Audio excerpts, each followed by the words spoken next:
This week's news is a story of crossovers, twisting arcs and betrayal. And I'll probably try and talk about some board game news as well, I suppose. I'm Matthew and welcome to the What You Played news show. But before all that, there is some very real world news going on right now, and while I'm aware that this is a mildly humorous board game news show, I'll do my best. Polish publisher Portal Games have announced that they're transferring 100% of the profit from the sales of 500 copies of the Polish edition of the game Mysterium. The game was designed by two Ukrainian designers, after all, and it's one of Portal Games' biggest bestsellers. And that money is going towards the trusted, on-the-ground charity Poliska Humanitarian Mission in Ukraine. Additionally, Portal Games want to use their ongoing GameFound campaign for 51st State to bring awareness to the conflict and encourage backers and supporters to help by offering ways via the campaign to raise money there as well. Poliska Humanitarian Mission is a Ukrainian-based charity delivering comprehensive assistance to people affected by war, providing clothes, food, medicine, supporting civilians who lost their homes and helping people in government institutions such as orphanages and hospitals. At the time of writing this, they've already raised $10,000 and Portal Games are a trusted avenue to use to know that that money will go to where it's needed via the right charities, as well as they've shared links to other trusted avenues of support. All the links of which will be below, and now on with the aforementioned mildly humorous board game news.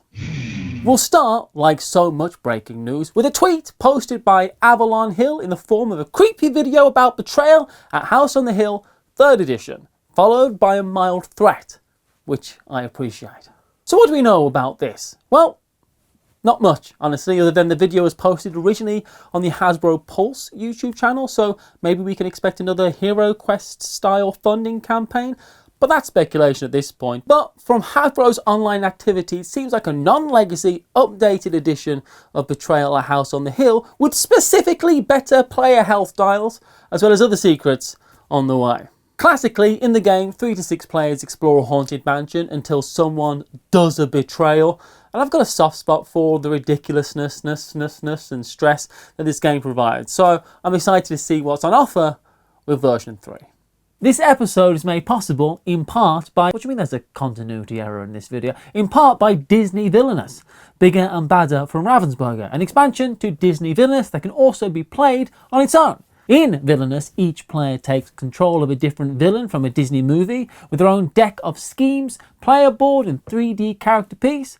But even so, a villain's life is never simple, so they are at the mercy of a fate deck which other players can use to stymie their master plan.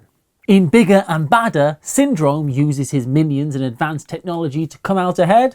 The cuddly yet ruthless Lotso seeks to control Sunnyside Daycare by reducing 4 heroes' strength by using a new game mechanism.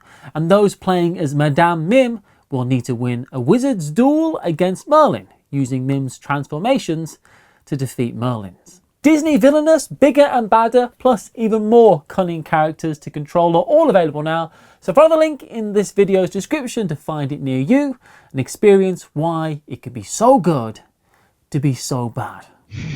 Arcs is the next 4-letter word coming from Leader Games and Colverle, who together produce Oath and Root, was announced. Arcs, Collapse and Conflict in the Void is a 3 to 4 player sci-fi campaign game, and what we know about the game came again from Twitter, where the designers shared that Arcs is a short campaign game that usually played over a number of episodes, with each taking just over an hour. A full arc of the game playing in 3 to 5 hours. And it requires the same players to play the whole arc, and while the players will, in Leader Games fashion, drive their own narrative, there'll be larger scale set narrative pieces in the game as well to experience. What excited me the most from the Twitter thread really was that Cole said it's his simplest game, but also perhaps his most replayable. And that appeals the heck out of me. And while the crowdfunding campaign for Arc will be in the coming months, where that will take place is still unknown. Carcassonne is getting a big new standalone expansion, and I love me some Carcassonne. It's one of my favourites, but what I also love is weird spooky stuff. So this is right up my street, but not connected to any of my other streets, meaning I get no points and lose. Dense fog covers the meadows of Carcassonne, swallows up entire farmsteads and creeps up to the city walls. Even the bravest of knights tremble and their armour clatters when they hear the monk's tale.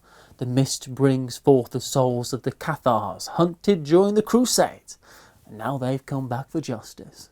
Fog Over Carcassonne, which is going to be released around Halloween time, is a completely standalone version of the game that introduces a co-op mode, and it can be, like most things Carcassonne, added to the rest of your Carcassonne collection to make a mega giant co-op game. Though it is in the brand new artistic style that was introduced with the latest edition of the base game last year. In the cooperative mode, you'll join forces to appease the spirits together as you attempt to contain the spreading ghosts within cemeteries and haunted castles, and everyone must work together to keep as few ghosts from appearing as possible, so you can survive for 3 days. If too many ghosts have appeared or 3 days have passed before getting enough points, you lose the game. This is easily my top games I'm looking forward to. I really do love Carcassonne. Talking about things that I love other than penguins, we've got some Knizia announcements. Firstly, Rebel Studios is coming out with San Francisco, a 2 to 4 player game where it's the first half of the 20th century, an era of dynamic growth and new opportunities. It's also a chance for you to take part in a contest for the most amazing reconstruction plan of the city. So you sit down with your sketchbook and create a project that will make you stand out from the competition as you design districts in each of the 5 types. And you earn more prestige by cleverly designing a system of cable car connections around your foundations and new skyscrapers.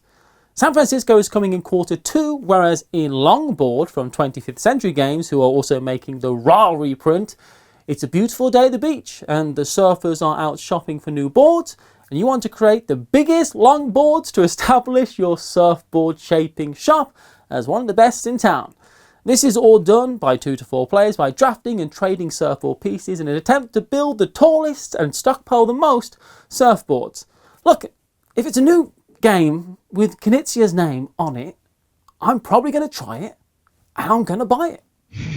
So I did promise board game crossovers, and I've got a bunch of them, starting with Sherlock Case Connection in partnership with the BBC, which is a 2 to 4 player crime solving and deduction game from Lucky Duck, where you are a detective investigating a crime, collecting proof, making connections between threads in your mind palace, and you use this evidence to reconstruct the leads that you're pursuing, solving the nefarious plots that Sherlock has discovered as you strive to become the world's next greatest detective. Lucky Duck are great. They made the beloved Chronicles of Crime series, so I'm inclined to trust them when it comes to this style of game.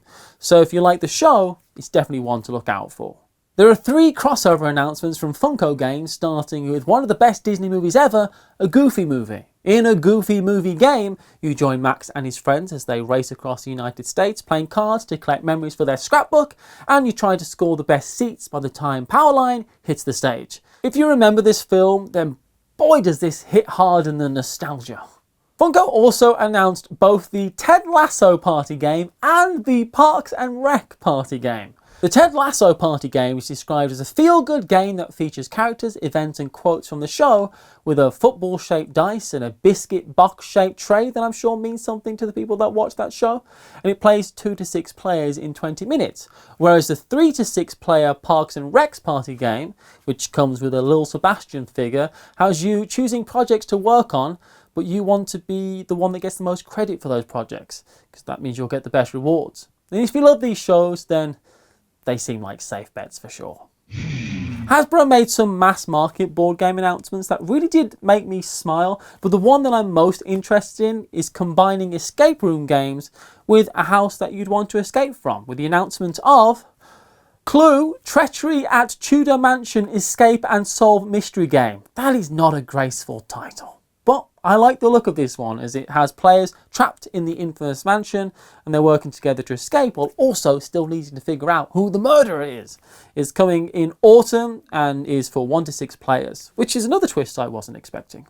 And finally, the Up have an altogether different crossover project with Disney's Sorcerer's Arena Epic Alliances, the expandable tabletop game inspired by the mobile game that I am very unfamiliar with, where you'll be overpowering your foes to win the ultimate Disney and Pixar Battle Royale.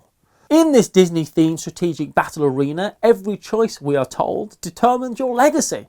Recruit a fantastical battle-ready roster of Disney and Pixar heroes and villains, and once you've summoned your characters to battle, you'll need to strategize your every move using their unique abilities to earn the most victory points. The core set features 8 characters: Sorcerer's Apprentice Mickey, Gaston, Aladdin, Demona, Sully, Dr. Facilier, Maleficent and Ariel, most of which I've heard of, and they each of course have their own special abilities. And it's all being billed as easy to learn and play with 4 chapters, each of which builds upon itself with new skills, upgrades and abilities.